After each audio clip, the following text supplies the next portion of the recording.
Thanks for joining today. We continue in 1 Peter in chapter 4. Peter urges believers to adopt the same mindset as Christ, who suffered in the flesh. Those who endure suffering are finished with sin and should live the remainder of their lives according to God's will, not driven by human desires. He reminds them that they've already spent enough time in the past indulging in sin, and although others may be taken aback by their new lifestyle, they must remain steadfast in their obedience. They're challenged to love one another sincerely, practice hospitality without complaint, and utilize their gifts to serve as diligent stewards of God's grace. He encourages them not to be astonished by trials, but to rejoice in sharing Christ's sufferings. They are blessed when insulted for his name and should continue to glorify God while doing good. There's a great feel in this chapter of redirecting all that energy you had going in the wrong direction that the world loved. And even though those around you may not understand it at all, and it may cost you greatly, you redirect that towards service, hospitality, and love. Christ calls us to live with a mindset that prioritizes obedience over comfort. We choose to turn from sin and follow God's will, even when it leads to suffering. Although others may question our choices, we remain steadfast in our purity. Genuine love for one another becomes our priority, covering many sins and fostering a strong community. We are encouraged to be hospitable without complaint and to use our unique gifts to serve others with joy and care.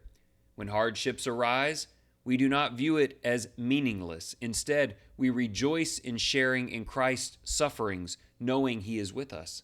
Through every trial, we continue to do what is good, trusting that God sees, strengthens, and sustains us. Let's look at a few questions on this today. Number one, explain why the time already past is sufficient for sinful living. Can you put that into words? Why that age of your life is past?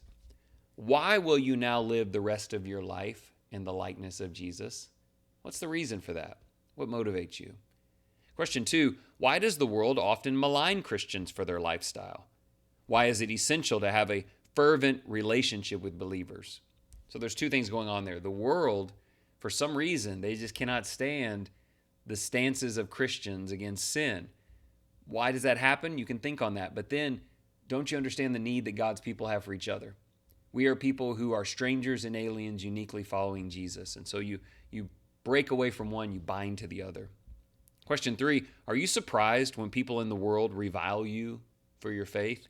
How do you prepare yourself to suffer courageously in Jesus' name? Do you ever have people revile you for your faith? Sometimes I feel like people have reviled me because of the way I've handled things. So sometimes it's our own sin, but occasionally we're just doing what's right because it's right. Do you have an attitude that can come to expect that and be okay? Let's pray. We're going to need God's help on this. Glorious Lord, help us live for your will rather than our desires. Grant us the strength to flee from immorality and idolatry, even when it leads to mistreatment by others.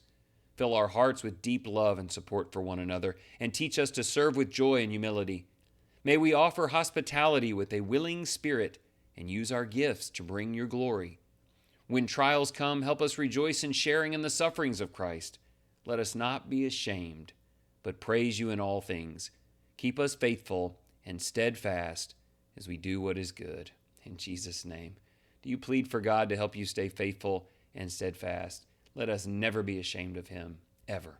Maybe today's a good time to stand up for what is right, bind close to believers, and show Jesus to the world. I hope you have an amazing day.